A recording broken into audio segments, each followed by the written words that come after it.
Are you suffering from inner wounds? Stay tuned.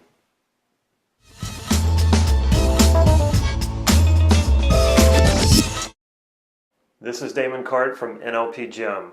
Suffering and living the extraordinary life. If you haven't already, please click subscribe to this YouTube channel so you can get these videos on a regular basis. With the exception of very few people, most of us are walking around with plenty of inner wounds. In a lot of ways, inner wounds can be like the herpes virus, the one with the cold sores on the face, not the genital ones. Where's your mind? Anyway, these inner wounds can stay dormant for a long time, and one day you endure some heavy stress or you endure some sort of hardship, and suddenly you're very aware that something other than what just happened, the initial stress or whatever the hardship is coming up, and it's usually the form of a deep sadness or pain, and it's coming from within. And a lot of times you can get the sense that it's something that's been there for a long time and it's very old. Throughout our childhood, we endure many emotional wounds, and a lot of them heal. And you don't have to have been abused or traumatized as a child to have these things happen. It's just the nature of growing up and getting older, and you endure things that you don't like, and then you overcome them, and then some of them stay as wounds. And as we get older, we learn how to manage that pain. We learn how to manage that suffering, and that can come from being just in a routine or creating a supportive environment for yourself or entering into a supportive environment that you feel supported in, and maybe even creating a family, getting a stable job. A lot of times that manages the symptoms of the wounds so that you don't really experience them. And like I was saying, it's kind of like they lie dormant and nothing's being shaken up. So you don't really know that they're even there. However, say you change careers, move across the country, you get into a new relationship, and suddenly you feel this thing come up, and it's painful or it's sad, and you don't know what's happening. And a lot of times you're left bewildered because you don't know what's happening, and it doesn't make sense because it's not really matching up with what's happening around you. There's no reason why necessarily, just because you move somewhere else or you change careers, that you should be experiencing this. And that is a good indication that this is one of those inner wounds that hasn't been dealt with, because when you shake things up or you change something, now there's some exposure on this wound. Something about what you've done, the change has now brought this thing to the surface. Often when this would happen to me, I would get really angry because I do a lot of work on myself. I do a lot of NLP, I do a lot of yoga, I do meditating, and I thought I had healed all my wounds. Yet that's kind of silly to think about now, because we don't know all the wounds that we have. And the truth is that a lot of these really healthy practices don't always heal the wounds. Sometimes they just manage the symptoms really well. And there's nothing wrong with that, because sometimes it's not necessary to try to go in and find the exact wound and then heal it. It can be necessary, but sometimes it's not. And that's what good healthy practices do. They help you manage that stuff so you don't suffer. And in that case, you don't always heal what's wrong. And medicine works the same way. Sometimes you're just managing symptoms and you're not actually healing what's wrong with your body. And sometimes it's just not even necessary to do that. If you have that inner suffering, if you feel that ever, know that it is most likely a wound, the kind of wound that I'm talking about.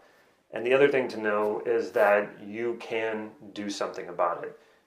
You don't have to just sit there and take it. There is definitely something that you can do to heal that wound, or at least manage the symptoms. Emotional wounds that come from your childhood often surface in your adulthood as limitations or self-imposed limitations and limiting beliefs. But here's the thing, if you never test those boundaries and you don't want to test those boundaries, that wound may never come up, and it might never be a problem. And some people live that way, and there's nothing wrong with that. You know, if they're happy in their routines and in the town that they live in and the way that they're living, never test those boundaries, that's okay. Just continue to live life the way that you do. You don't have to test those boundaries specifically to bring up a wound and heal it. However, you may be one of those people who does like to test those boundaries. You like to test your limitations. You like to get out of your comfort zone and get out there and see what's possible. And if you're one of those people, it's very likely you encounter wounds a lot. And if you continue to be that way, more than likely you encounter those wounds, you deal with them in a healthy way, and you keep going. That's the only way we can really keep going in that journey, is to deal with the wounds as they come up. And that could be healing them, or it could be managing the pain, and just keep going. And this is what it means to live an extraordinary life. And this, even just saying that, gets me so excited, because extraordinary people, they're wounded just like everyone else. The difference is they never let their wounds stop them. They never let their suffering stop them. Doesn't mean that they ignore it, because if you ignore it, you're probably not going anywhere. You'll just spin your tires for indefinitely. Extraordinary people are wounded like everyone else. We test those limitations. We test those boundaries.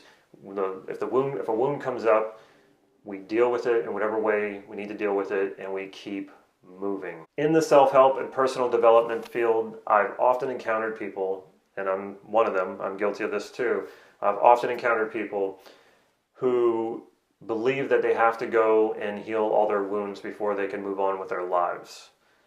If you're one of those people, stop it right now. What you're doing is going on a witch hunt, and it's not going to serve you, because the chances are you probably have more wounds than you even realize. And this idea that you need to go and heal all of them, especially if they're not currently limiting you in whatever it is you want to do, you're just going down a never-ending abyss, and that is just infinite. You can just sink deeper and deeper into that. It's a witch hunt. Don't do it. Part of healing an inner wound is having the intent and desire to move beyond it, because it's getting in the way of something you want.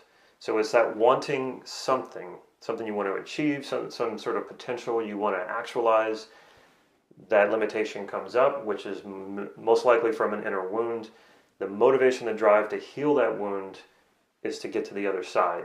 And that's the best time to deal with a wound and heal it, or manage the suffering that's coming from it. Don't bother trying to go in deep inside and uncover all your hidden wounds and try to heal them, because that's just going to put you in suspension, and you're not going to be getting on with your life, and you're not going to go anywhere that way. Don't worry, because if you want to heal those wounds, then just be really ambitious and really go after whatever it is that you want, because plenty of those wounds will start coming up.